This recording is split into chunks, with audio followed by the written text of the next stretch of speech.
मतलब ऐसी कौन सी मीटिंग थी जिससे आप लोग जाना बंद हुए? जाना बंद हुए, मैं उसका आपको कारण बता देता हूँ। 1 दिसंबर 2017 को 3 पार्षदों ने इस्तीफा दिया। अच्छा, वो क्यों दिया सर इस्तीफा? इस्तीफा देने का कारण सिर्फ और सिर्फ एक था, प्रधान और प्रधान के पति की तानाशाही, पार्षदों को साथ लेकर काम नहीं करना, शहर में विकास कार्य ना हो पाना और नगर पालिका में भ्रष्टाचार को बहुत तेज गति से बढ़ावा देना। केवल ये कारण थे जिन कारणों से। अच्छा, हमारे कुछ साथी थे जो कमेंट करके हमसे पूछ रहे थे कि वो जो साथी हैं, जो पार्षद साथी हैं आपके, जो 3 साथी हैं, उनके नाम एक बार आप बता दीजिए कि वो कौन कौन साथी थे जिन्होंने इस्तीफा दिया था। 3, एक मैं स्वयं अमित मिश्रा जी, दूसरे हमारे साथी थे वार्ड नंबर 11 से नरेंद्र खन्ना जी, जो कि लगातार दूसरी बार अभी पार्षद हैं, और तीसरी हमारी साथी थी वार्ड नंबर 15 से पार्षद है कमलेश तायल जी।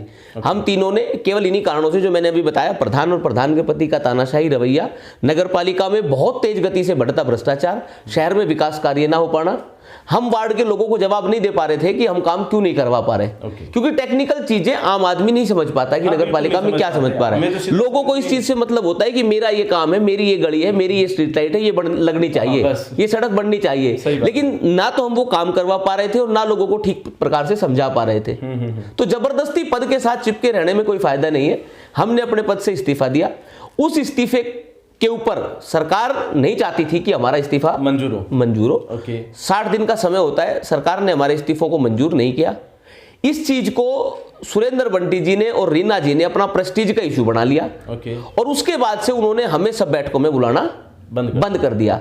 हम 3 पार्षदों को बैठक में बुलाना बंद किया। बाकी जो नगर पालिका के साथी पार्षद थे, उनकी केवल ये बात थी कि ये अन्याय है, उन 3 पार्षदों के साथ अन्याय है। उन्होंने हमारे समर्थन में, हमारे सहयोग के नाते, हम गलत नहीं थे इस चीज के नाते से, वो भी कुछ एक बैठकों में नहीं गए और हम इन कारणों से बैठक में नहीं गए। अच्छा, जब आपने इस्तीफा दिया, मतलब नियमानुसार बैठक उसके बाद से एक बार भी उन्होंने नहीं बुलाई, नियम के अनुसार एक बार भी उन्होंने एजेंडा नहीं भेजा, जिस कारण से बैठकों में नहीं गए। देखिए, उन्होंने पिछले एपिसोड में मुझे कुछ डॉक्यूमेंट्स दिखाते हुए बताया था, बाकी हमने उसको वैसे नहीं दिखाया था अपने वीडियो में, बट उन्होंने बताया था कि हमने जो मीटिंग्स की हैं उसके लिए हमने सभी को एजेंडे भेजे हैं। और बात रही पार्षदों की, तो पार्षदों की जो मीटिंग में ना बुलाने वाली बात है वो ये था कि जो 3 पार्षद थे, सॉरी मैं 3 पार्षद की बात कर रहा हूँ यहाँ पे, उन्होंने इस्तीफा दे दिया था। और इस्तीफा जब दे दिया है तो उसके बाद बुलाने की जरूरत नहीं होती है। हाँ, उन्होंने ये भी एक बात बोली कि जब इस्तीफा दे दिया था तो उस समय तो वो खुद इस्तीफा देकर गए थे, लेकिन बाद में उन्होंने बहाल करने की, अपने आप को बहाल करने की लड़ाई लड़ी। तो ये क्या विषय है इसमें? मैं आपको बता देना चाहता हूँ, 1 दिसंबर 2017 को हमने इस्तीफा दिया। ठीक है जी। 60 दिन का उसका समय होता है।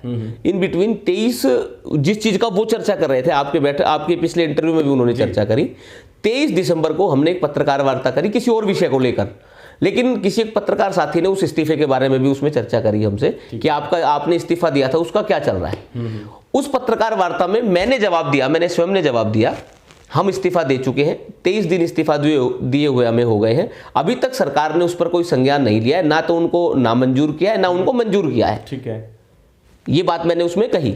60 दिन का समय होता है, 30 जनवरी को वो समय पूरा हो गया। 30 जनवरी को समय पूरा होने तक सरकार ने उसके ऊपर कोई संज्ञान नहीं लिया, तो हमारे इस्तीफे जो थे वो अपने आप नामंजूर हो गए। नियमानुसार एक्ट ये कहता है 60 दिन के अंदर यदि सरकार उन पर संज्ञान नहीं लेती है तो नामंजूर हो गए। ठीक है।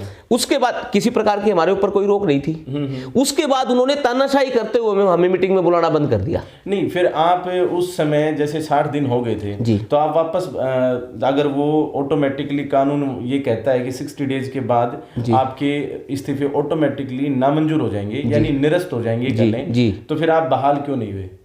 बहाल थे हम, वो ही तो कह रहे हैं कि बहाल नहीं हुए। अच्छा, उसके लिए कोई विशेष प्रक्रिया नहीं होती है, वो नामंजूर हो गए, हम पार्षद तो थे ही जी। जब तक कोई नोटिफिकेशन सरकार की तरफ से जारी नहीं होगा तब तक पार्षद तो हम हैं ही। वो जो 60 दिन का पीरियड था वो भी हम पार्षद थे।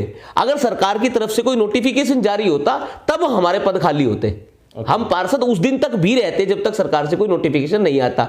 नंबर 1 बात। दूसरी बात मैं आपको बताता हूं, 18 फरवरी 2018 को जी उनके खिलाफ अविश्वास प्रस्ताव के लिए उपायुक्त महोदय को एक पत्र दिया जाता है जिसमें मेरे भी हस्ताक्षर थे, उन बाकी 2 पार्षदों के भी हस्ताक्षर थे। प्रशासन की तरफ से एक लेटर जारी होता है अविश्वास प्रस्ताव की बैठक के लिए। उस बैठक का पत्र हमारे पास आता है। अगर हमारे इस्तीफे मंजूर हो चुके होते, अगर सरकार को अगर हमसे कोई आपत्ति होती, हमारी सदस्यता से कोई आपत्ति होती, तो आप तक वो लेटर जारी तो हमें सरकार बुलाती नहीं। हाँ, सही बात। लेकिन जब सरकार ने कोई लेटर जारी किया, हमारे पास विधिवत रूप से सूचना आई, और जब प्रधान ने कोई बैठक आहूत की, कोई प्रधान ने बैठक बुलाई, तो उसने तानाशाही करते हुए हम तीनों को नहीं बुलाया।